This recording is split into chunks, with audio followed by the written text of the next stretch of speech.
quand tu prononces avec ton cœur, écoute bien, tu reconnais la vérité, hein, je t'apporte la vérité, tu la reconnais, j'y crois. C'est vrai que c'est une vérité.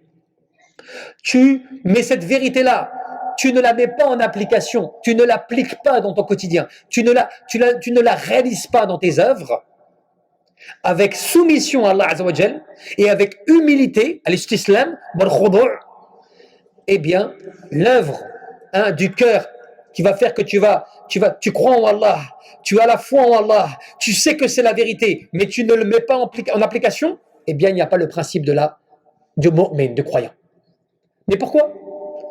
Parce qu'en fait, c'est pire encore. Tu sais pourquoi c'est pire? Parce que tu reconnais la vérité, tu attestes la vérité, mais tu ne l'appliques pas, c'est-à-dire tu contredis ce que tu sais et ce à quoi tu crois. C'est pire. C'est pire que la personne qui ne le sait pas. La personne qui ne le sait pas, elle ne le sait pas, tu vas l'informer, tu vas lui dire c'est quoi la foi, tu vas lui expliquer c'est quoi la foi, tu vois.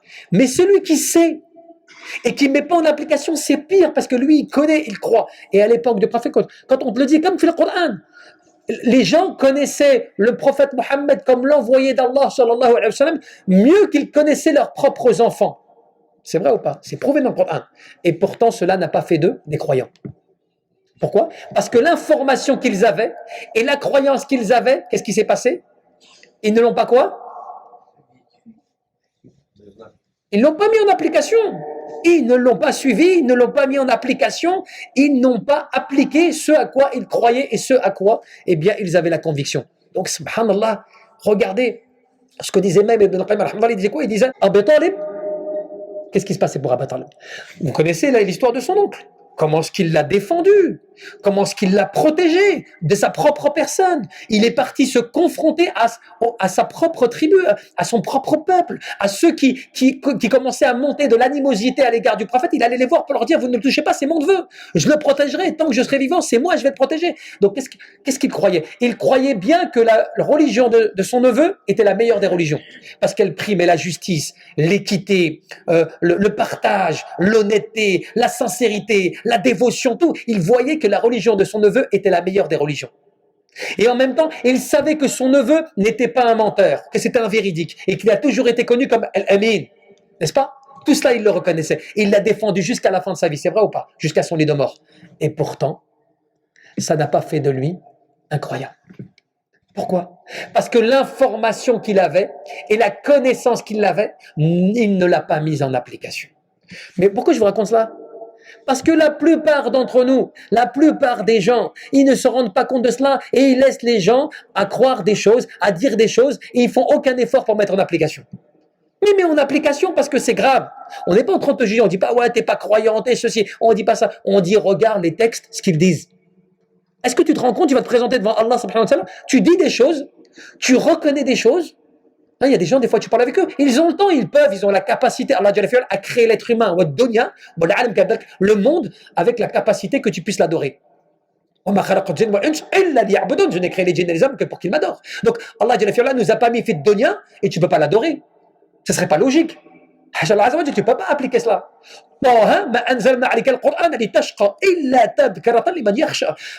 Le Coran, Allah nous dit, nous avons révélé ce Coran, pas pour que tu sois malheureux, mais pour que celui-ci soit un rappel pour celui qui le craint.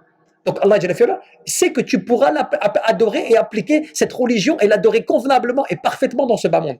Donc, tu n'as pas d'excuse. Donc celui qui nous dit, moi j'ai pas le temps, bientôt, Inch'Allah, je réfléchis à la prière, moi je crois en Allah, moi j'aurai le temps, ceci, cela. Tu vois, tu repousses, tu vois. Les enfants, ils sont encore jeunes, mais allez, tout ça, on verra plus tard. Des choses auxquelles tu crois, tu as la foi que cela c'est la vérité, c'est cela qu'il faut appliquer, c'est cela qui n'est pas bien, c'est cela qu'il faut que j'arrête de faire, mais tu ne fais pas, tu laisses, mais allez, tu vois, tu oublies que cela peut t'amputer, ça t'ampute, ça te coupe, ça te coupe de certaines choses de ta foi, parce que tu ne mets pas, tu ne réalises pas, subhanallah, l'œuvre. Et c'est pour ça qu'il te dit quoi? Regarde bien ce que tu dit. Il te dit وَمَنْ تَأَمَّلْ مَا فِي السِّيَرِ وَالْأَخْبَارِ الثَّابِتَةِ مِنْ شَهَادَةِ كَثِيرٍ من أهل الكتاب والمشركين له صلى الله عليه وسلم برسالة وأنه صادق فلم تدخلهم هذه الشهادة في الإسلام علم أن الإسلام أمر براء ذلك. Pourtant, quand tu lis l'histoire, on te dit, hein, si tu reviens à l'histoire authentique de toute l'histoire précédente, depuis la naissance du prophète, tu vas lire tout ce qui s'est passé depuis la révélation avec tous les peuples, toutes les communautés, toutes les personnes qu'il a rencontrées à son époque, tous ceux qui étaient autour de lui, tous ceux qui ont attesté de la véracité du prophète. Eh bien, le fait qu'ils le reconnaissent et qu'ils l'attestent et qu'ils y croient n'a pas fait eux des gens qui rentraient dans l'islam, qui sont devenus musulmans. C'est vrai qu'Allah les a considérés comme croyants. Pourquoi? Parce qu'ils n'ont pas suivi et ils n'ont pas appliqué et ils ne se sont pas soumis à ce à quoi ils croyaient. C'est pour cela que, quand vous savez, Abu Lahab et d'autres, quand ils allaient le soir, la nuit, ils allaient écouter à la maison du prophète le Coran qu'ils recevaient. Vous savez que tous les soirs, ils étaient trois comme ça, ils se retrouvaient en cachette individuellement. Personne ne savait que l'autre allait écouter aussi. Ils étaient tellement attirés par l'écoute du Coran qu'ils y allaient et ils se retrouvaient le matin au Fajr. Toute la nuit, ils restaient à écouter ce que le prophète récitait ou ce qu'il recevait. Toute la nuit. Vous savez pourquoi? Parce que leur cœur était attaché à vouloir écouter cela. Mais ils n'y croyaient pas. Je dis, dans le sens où ils ne voulaient pas devenir musulmans. Simplement, ils étaient curieux de cette révélation sublime qui venait des cieux. Donc, ils y allaient. Et le matin, ils se retrouvaient le matin comme cela, en repartant sur le chemin du retour. Et ils se croisaient. Et ils se reprochaient à chacun d'entre eux. Pourquoi t'es là, toi? Pourquoi t'es venu? Il fait, mais je suis venu pour la même chose que toi. Il a fait, vous savez que si les Quraïsh, ils nous voyaient faire ce que l'on fait là, eh bien, eux-mêmes feraient la même chose. Et Mohammed ferait rentrer les gens en islam à cause de cela. Si vous voyez, vous qui êtes les chefs des tribus, venez écouter comme cela le soir le Coran. Et quand ils se sont réunis, à un moment, les trois, pour décider de ce qu'ils allaient faire par la suite, ils se sont posé la question. Ils ont fait, mais est-ce que alors du coup, pourquoi tu vas là-bas? Eh bien, ils ont reconnu tous, ensemble, ils étaient unanimes, qu'ils n'avaient aucun doute que les paroles que le prophète Mohammed recevait étaient bien des paroles qui venaient des cieux. Ils étaient convaincus que cela était bien une révélation divine qui venait des cieux, mais ne l'acceptaient pas pour des intérêts mondains. Pour leur pouvoir, pour leur richesse, pour leur commerce, pour leur orgueil, pour leur personne, ils l'ont refusé. Donc qu'est-ce que cela veut dire? Qu'ils y croyaient avec fermeté, bien plus que beaucoup de musulmans aujourd'hui. Tu sais pourquoi? Parce que toi, tu ne voyais pas le prophète. Tu n'as pas entendu ses paroles. Tu n'as pas été là comme ça. Tu n'as pas vécu la révélation, physiquement. Eux l'ont vécu physiquement. Physiquement. Mais le fait qu'ils aient toutes ces informations, qu'ils aient cette authenticité de leurs propres yeux, de leurs propres oreilles, mais le fait qu'ils ne s'y soumettent pas, n'a pas fait d'eux des croyants, subhanallah. Et c'est pour ça qu'il faut que tu comprennes.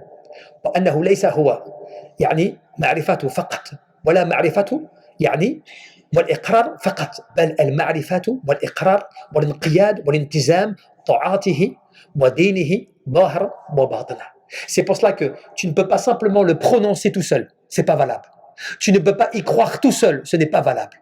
Il faut que tu y crois, que tu le prononces, mais ensuite, il faut que tu obéisses aux ordres qui t'ont été commandés, que tu suives la religion qui t'a été commandée et que tu te soumettes à cette adoration de manière complète. Complète, ça veut dire quoi? Apparente comme cachée. C'est pour ça que les ulama te disent quoi? Ils te disent Al-ibada ismu jami'. Les kolima l'adoration d'Allah Azza wa Jal, ce sont des œuvres, des actes qui sont des paroles et des actes apparents et cachés que Allah il aime et il agrée de manière générale. C'est-à-dire tout ce que toi tu vas faire, écoute bien, c'est important cette règle, tout ce que tu vas faire en prononçant en termes de paroles et d'actes qui sont des choses que Allah il aime et il agrée entre dans le domaine de l'adoration. Donc cela veut dire, et c'est un grand rappel important pour nous, qu'on ne peut pas se contenter d'entendre ou de dire, tu vois, voilà, à des gens, je donne pas de jugement. Juste une ibara comme ça, une réflexion. Tu peux pas comme cela, quelqu'un, toute sa vie, il n'a rien voulu faire. Il n'a rien voulu faire, aucun effort, rien. Voire même des fois, il a montré de l'hostilité, n'est-ce pas? Et il quitte ce bas monde, et que tu commences à faire des du'a pour lui, alors que lui-même, il ne voulait même pas les faire pour lui-même. Tu vois? Les du'a, tu aurais dû les faire avant. Ça ne veut pas dire que, je ne dis pas que tu ne dois pas faire, je ne rentre pas sur ce point-là, mais je vais rentrer sur le fait que, tu vois comment ce que nous, on a rabaissé la foi on l'a rabaissé à quoi? Parce que non, son nom à lui, c'est Mohammed. Non, son nom à lui s'appelle Farid. Non, son nom il s'appelle Rachid. Mais à l'époque du prophète, regardez comment est-ce qu'ils s'appellent. Ils avaient tous la même.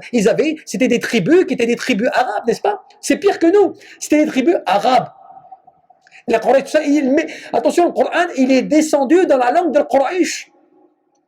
qu'ils maîtrisaient, qu'ils comprenaient parfaitement. Dès que le verset il arrivait, il pénétrait leur cœur.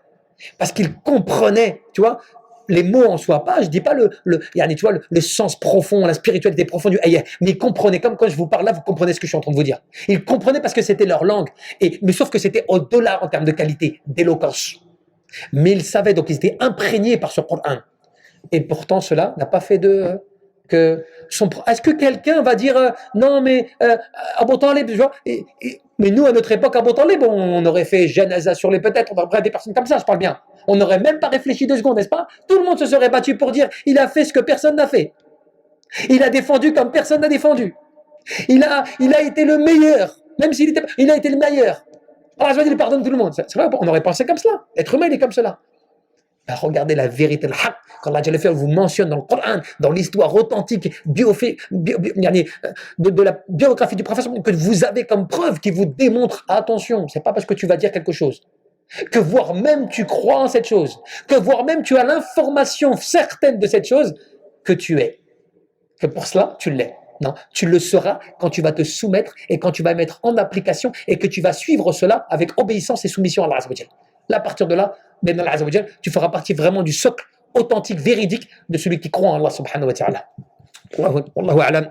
وصلى تبارك وتعالى أن يرزقنا الإخلاص في القول والعمل والنية.